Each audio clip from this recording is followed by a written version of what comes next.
Hello साथीहरू, नमस्कार छ। हाम्रो युट्युब च्यानलमा तपाईँहरूलाई हार्दिक स्वागत पनि गर्न चाहन्छु। र मैले यतिखेर एउटा भोटी काट्न गइराखेको छु, अथवा चोलीवाला भोटीवाला चोली जे भने पनि हुन्छ। म चाहिँ कटिङ गर्न गइराखेको छु साथीहरू। नाप चाहिँ यस प्रकार छ यहाँनिर। यो चाहिँ बच्चाको हो, त्यही भएर मैले भोटो प्रकारले चाहिँ चोली बनाउन गइराखेको छु। चोलीको लम्बाइ 16 इन्ची, त्यसको छाती 28 इन्ची र कुम अथवा तिरा 14 इन्ची, बाहुलाको लम्बाइ 19 इन्ची, मोटा 7 इन्ची र कम्मर चाहिँ 25 इन्ची छ साथीहरू। म यो कटिङ गर्न गइराखेको छु। मैले यो भ्यालिवेट कपडा लिएको छु यहाँनिर, र यो कपडा हामीसँग अलिकति बढी छ। यो ग्राहकको कपडा हो। यो किनारी चाहिँ मैले अलरेडी काटेर फालिसकेको छु। म तपाईँलाई अनुरोध गर्छु, यदि तपाईँ पहिलोचोटि हाम्रो युट्युब च्यानल हेर्दै हुनुहुन्छ भनेपछि लाइक, सेयर र सब्सक्राइब गरिदिनु होला। र यस्तै ज्ञानमूलक, सिपमूलक, जानकारीमूलक भिडियोहरू तपाईँहरूको मोबाइलमा निरन्तर आउनेछ। मैले सबभन्दा पहिला यो बाहुला कटिङ गर्न गइराखेको छु। यसरी मैले यो बाहुलाको भागलाई मोडेँ यहाँनिर। अनि हाम्रो छाती 28 छ भनेपछि यहाँदेखि यहाँसम्म 4 भागको एक भाग राख्नुपर्छ हामीले। छातीको 4 भागको एक भाग, तर मैले यसमा आधा इन्ची एक्स्ट्रा प्लस गर्दैछु, 7.5 इन्ची राख्दैछु। किनभनेपछि कहिलेकाहीँ काखी बढी खोल्नुपर्ने हुनसक्छ। त्यस्तो अवस्थामा चाहिँ बढी भए पनि केही फरक पर्दैन, र मैले 7.5 इन्ची राख्दैछु। तपाईँले पनि यसरी राख्न सक्नुहुन्छ। र बाहुलाको लम्बाइ 19 इन्ची छ। हामीसँग कपडा प्रशस्त भएको कारणले गर्दाखेरि आधा इन्ची सिलाइ यताको जान्छ, कुमतिर आधा इन्ची सिलाइ जाने भयो, र 19.5 त्यो सिलाइसम्म लगाएर 19.5 भयो। र हामीले खासमा चाहिँ आधा इन्ची मात्र यतापट्टि प्लस गर्नुपर्ने हो, र अर्को कपडा राखेर हामी चाहिँ यताबाट फर्काउनु पर्ने। तर मैले यहाँनिर यो 1.5 इन्चीको यो कोर्छु, र हाम्रो मोटा 7 इन्ची छ, र मैले यहाँनिर पौने इन्ची राख्दैछु साथीहरू। यो पौने इन्चीको भाग राख्दैछु चुटपुटीको लागि। त्यसपछि मैले मोटाको आधा यो यहाँनिर राखेँ। अनि यी सबै राखिसकेपछि यसलाई यसरी मैले बराबर बनाएँ साथीहरू। योलाई जहिले पनि यो भागलाई चाहिँ हामीले चाहिँ सिधा गराउनुपर्छ, यसलाई चाहिँ ख्याल गर्नुपर्छ। मैले बारम्बार भनिरहेको त्यसो भएको कारणले गर्दाखेरि मैले अब हाम्रो यो भागदेखि यो भागसम्म हाम्रो बाहुला लम्बाइ 19 इन्ची हो। आधा इन्ची मैले प्लस गरेको छु, र 19.5 यो सिलाइको भागको निम्ति। त्यसो भएको कारणले गर्दाखेरि यहाँबाट यहाँसम्म चाहिँ हाम्रो यो बाहुलाको भाग फर्काउनको निम्ति हुन्छ। किनभने हामीसँग कपडा प्रशस्तै छ। कपडा प्रशस्त भएको कारणले गर्दाखेरि मैले यो भाग राख्दैछु। अनि तपाईँले यहाँदेखि यहाँसम्म 2 इन्ची जति राख्न सक्नुहुन्छ, अथवा छातीको 12 भागको एक भाग 2.5 इन्ची राख्न सक्नुहुन्छ, फरक पर्दैन। तर मैले यहाँनिर 2 इन्ची राख्दैछु। त्यसपछि तपाईँले यहाँदेखि यहाँसम्म करिब यो भागदेखि यो भागसम्म 2.5 इन्ची जति चाहिँ तपाईँले सिधै यसरी चाहिँ दिनुहोस्, यसरी। र योदेखि यता तपाईँले हल्का हल्का हल्का हल्का गरेर यतातिर सेप दिनु साथीहरू। यसरी चाहिँ तपाईँले कटिङ गर्न सक्नुहुन्छ। अनि यो चाहिँ पछाडिको पाटा भयो, र अगाडिको पाटाको कटिङ चाहिँ तपाईँले यसरी गर्न सक्नुहुन्छ। यहाँबाट यसरी यसरी हल्का राउन्ड यसरी यहाँ चाहिँ मिलाउन सक्नुहुन्छ। यो यहाँबाट 1 इन्च जति राखेर यसरी कटिङ गर्न सक्नुहुन्छ है साथीहरू। यसरी बिस्तारै यहाँबाट सेप दिन सक्नुहुन्छ। यसरी चाहिँ हामी कटिङ गर्न सक्छौँ। र म यो बाहुला तयार भइसकेको छु, ड्राफ्ट। म यो चाहिँ कटिङ गर्न गइरहेको छु साथीहरू।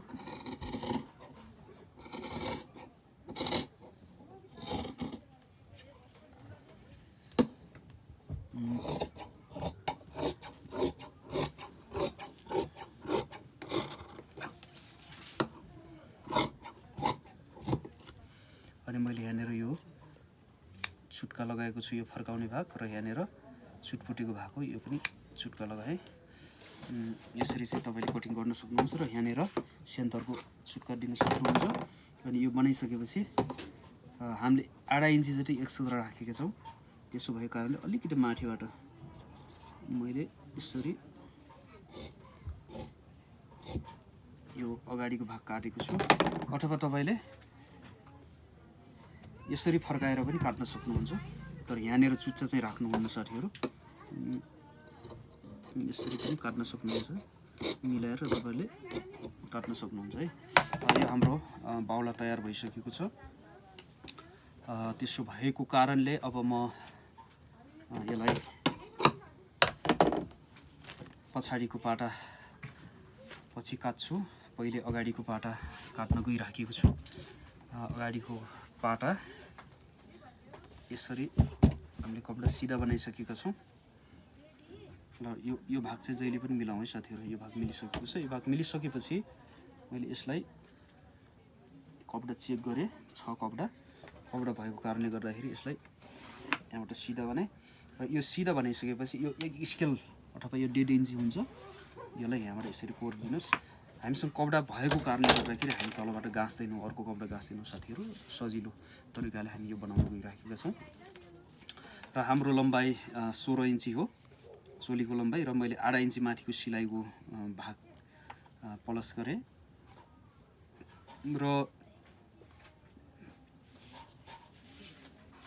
यहाँदेखि यहाँसम्म पनि तपाईले 16.5 इन्ची राख्न सक्नुहुन्छ। यहाँ जति राखेका छौँ यहाँ पनि मैले त्यति राखेको छु र योलाई मैले यहाँबाट यसरी सिधा कोरेँ। अब यो कोरिसकेपछि साथीहरू यहाँबाट हामीले चाहिँ छातीको 8 भागको 1 भाग प्लस 2.5 इन्ची भन्ने हुन्छ। 8 का 8 दूना 16, 8 तिया 24, 24 को 3 प्लस 3.5 प्लस 2.5 इन्ची। यो फर्मुला अनुसार यसरी हुन्छ है साथीहरू। भने 3 2 5 6 इन्ची हामीले यहाँबाट 6 इन्ची राख्यौँ। यो 6 इन्ची राख्यौँ। ठुलो मानिसको हकमा चाहिँ तपाईले सिधै 6.5 राखिदिनुहोस्, अनि यो बच्चाहरुकोमा चाहिँ 6 इन्ची राखिदिनुहोस्। 6 इन्ची 5.5 इन्ची तपाईले खोलिदिनुहोस् र सानो बच्चाको पनि 5.5 इन्ची भन्दा कम चाहिँ भोटीहरुमा चाहिँ नराख्नुहोस्। 5.5 इन्ची भन्दा कम राखियो भनेपछि यो काखीमा चाहिँ समस्या आउन सक्छ। त्यसो भएको कारणले गर्दाखेरि 5.5 देखि माथि नै राख्नुहोस्। मैले यहाँनिर 6 इन्ची राखिदिएको छु। यो फर्मुला अनुसार पनि ठिक मिल्न आइराखेको छ। अनि यो 6 इन्ची राखिसकेपछि यो कम्मर उचाइ चाहिँ मैले 10.5 इन्ची राखेँ र यहाँनिर 8 इन्ची सिलाइको भाग 11 इन्ची बनाएँ। अनि यहाँ पनि त्यही गर्नु साथीहरु है। 6 इन्ची 11 इन्ची। अब यो लाइनलाई पनि हामी मिलाउँ यसरी। यो लाइन सबै कम्प्लिट भइसकेको छ। मान्नुस् यहाँसम्म लम्बाइ छ हाम्रो। यो चाहिँ फर्काउने भाग हो, यो देखि यताको फर्काउने भाग हो, अनि यो देखि यता चाहिँ हाम्रो सिलाइको भाग। अथवा हामी यसरी पनि बुझ्न सक्छौं फेरि पनि हाम्रो टोटल लम्बाइ 16 इन्ची हो र मैले यहाँनिर 16.5 यो देखि माथि नै राखेँ किनभने 8 इन्ची यहाँको सिलाइको भाग भयो। त्यो 8 इन्ची यहाँ सिलाउँदाखेरि 16 इन्ची नै हुन्छ र यो देखि तलको भाग चाहिँ फर्किने भाग भयो। त्यसपछि यो 6 इन्ची काखी खोल्ने भाग, यो 11 इन्ची चाहिँ हाम्रो उसको भाग तलको यो सेपको भाग यो चाहिँ आयो र मैले यो सिधा गरेर कोरिसकेको छु। र यो भइसकेपछि यहाँनिर तपाईले छातीको 4 भागको 1 भाग राख्नुस्। अनि छातीको 4 भागको 1 भाग प्लस 2.5 इन्ची भनेपछि हाम्रो छाती 28 छ। 28 को 4 भागको 1 भाग 7 इन्ची हुन आउँछ। अनि यसमा चाहिँ तपाईले 2.5 इन्ची गराउनुस्। 2.5 इन्ची गराउँदाखेरि 9.5 हुन आइराखेको छ साथीहरु। अनि यहाँ पनि 9.5 नै राख्नुस्। यो पनि 9.5 नै राख्नुस्। अनि यहाँदेखि यहाँसम्म फेरि कम्मरको 4 भागको 1 भाग राख्नुस्। सरी कम्मरको आधा, कम्मर 25 छ, 25 को आधा 12.5 हुन्छ साथीहरु। हामीले 12.5 यसरी कोरौं अनि यहाँदेखि यहाँसम्म पनि 12.5 नै कोरौं है। ल यो पनि भयो। अब यो र योलाई हामी मिलाउँ। त्यसपछि यहाँ पनि हामी चाहिँ जोडौं साथीहरु है। अनि यो देखि यताको भाग मैले यहाँनिर यसरी अनुमानित 1.25 इन्ची जति यसरी कोरेको छु। यो चाहिँ यता फर्काएर चाहिँ सिलाउने भएको। कपडा कम भएको खण्डमा चाहिँ हामीले यहाँबाट फिक्स राख्थ्यौँ, तर कपडा हामीसँग भएको कारणले गर्दाखेरि मैले एक्स्ट्रा कपडा राख्दैछु। र अब यो राखिसकेपछि यहाँबाट मैले 1.25 इन्ची जति राखेँ। अनि यहाँबाट तपाईँले करिब 2 इन्ची राख्नुहोस्, 12 भागको 1 भाग, छातीको 12 भागको 1 भाग। अनि यसलाई चाहिँ यसरी कोर्नुहोस्। अनि यो कोरिसकेपछि तपाईँले कुमको भाग राख्नुहोस्, कुमको आधा, त्यसको प्लस आधा इन्ची। अनि हाम्रो कुम चाहिँ कुम चाहिँ 14 इन्ची छ, 14 को आधा 7 इन्ची, त्यसपछि सिलाइ आधा इन्ची गर्दाखेरि 7.5 इन्ची आइराखेको छ, 7.5। अनि यहाँनिर 12 भागको 1 भाग राख्नुहोस्। 12 भागको 1 भाग भनेपछि 12 दुना 24 भनेपछि 2.25 इन्ची मैले यहाँदेखि यहाँसम्म यो अगाडिको गलाको भाग खोले साथीहरू। अब यो भइसकेपछि यो भागदेखि यो भागसम्म तपाईँले यसरी जोड्नुहोस्। अनि यहाँ जति राख्नुहुन्छ यो चाहिँ नबिर्सिनु होला, यो हाम्रो पछाडिको गला खोल्दाखेरि पनि काम लाग्छ। र यहाँदेखि यहाँसम्म आधा इन्ची यसरी कोर्नुहोस्। त्यसपछि यहाँदेखि यहाँसम्म गराएर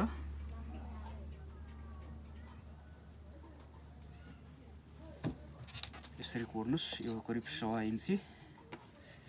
अब यो भइसकेपछि यहाँबाट यसरी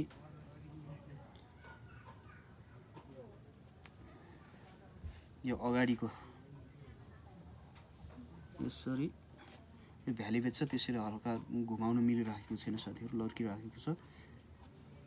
यसरी चाहिँ कोर्नुहोस्। यो अगाडिको काखीको भाग हो। अब यो भइसकेपछि हाम्रो ड्राफ्ट क्लियर भइसकेको छ। अनि यो अलिकति ठुलो राखेको छु यो भाग। अनि यो भाग ठुलो राख्दाखेरि हाम्रो छाती चाहिँ फाट्दैन साथीहरू। अब यो हाम्रो ड्राफ्ट क्लियर भइसकेको छ अगाडिको। म चाहिँ कटिङ गर्न गइराखेको छु। तपाईहरुसँग कुनै प्रश्न छ भनेपछि कमेन्ट गर्न सक्नुहुन्छ।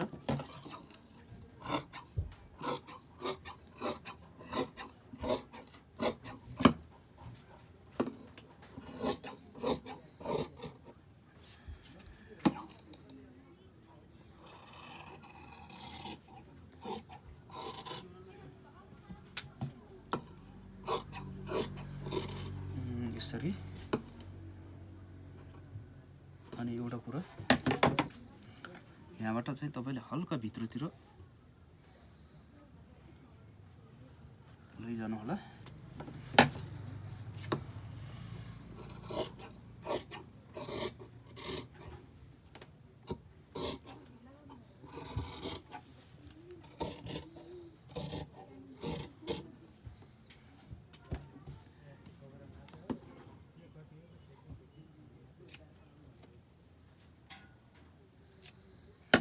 यो चाहिँ फर्काउने भाग हो साथीहरु। यसरी चाहिँ फर्काउने भाग र यो भइसकेको छ। अब यो भइसकेपछि म यहाँनेर पछाडिको पाटा कटिङ गर्न गइराखेको छु। एकदम छिटो भन्दा छिटो म चाहिँ कटिङ गर्न गइराखेको छु। तपाईले यसलाई पनि यसरी बनाउनुस्। त्यसपछि हाम्रो बाउला लम्बाइ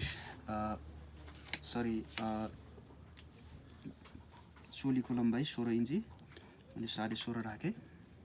अनि हामीले यहाँदेखि यहाँसम्म 6 इन्ची राखेको थियौँ अघि काखीको भाग। यो पनि त्यति नै राख्नुस्। सेम हो 16.5 6 इन्ची। अनि यो दुईटा लाइनलाई मिलाउनुस्। अनि यो लाइनलाई पनि मिलाउनुस् यो लम्बाइ। त्यसपछि यहाँदेखि यहाँसम्म तपाईले करिब 1 इन्ची एक्स्ट्रा प्लस गर्नुस् है साथीहरु। यो पछाडिको भागको लागि 1 इन्ची एक्स्ट्रा प्लस गर्नुस्। यो प्लस भइसकेपछि हामी यहाँदेखि यहाँ छातीको 4 भागको 1 भाग प्लस आधा इन्ची गर्छौं 7.5। त्यसपछि कम्मरको 4 भागको 1 भाग अनि आधा इन्ची यहाँदेखि यहाँसम्म पनि त्यही गर्छौं 5.5 25 छ, त्यसको 4 भाग 1 भाग पाउने छ, त्यसपछि 8 इन्ची सिलाइको भाग मैले यो राखेँ। अनि हाम्रो कुम 14 इन्ची थियो, त्यसको 8 इन्ची प्लस गर्दाखेरि 7.5 नै भयो। त्यसपछि हामीले यहाँदेखि यहाँसम्म 2.25 राखेका थियौँ अघि, मैले 2.25 नै राखेँ। अनि त्यसपछि यसले यहाँ यसरी चाहिँ गरौँ। यो भइसकेपछि यहाँदेखि यहाँसम्म पनि हामी यसरी 8 इन्ची अघिको जस्तै मिलाइदिउँ। अनि यहाँबाट करिब एउटा 1.25 इन्च जति भित्र लिएर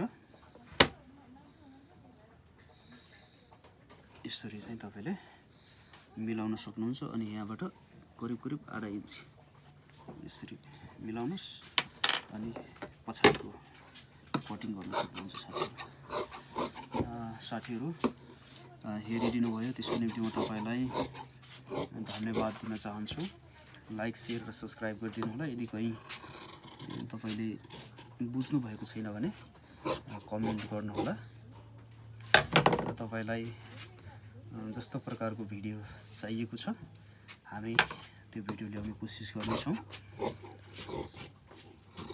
निरन्तर हामीसँग रहनुहोला। हस्, धन्यवाद।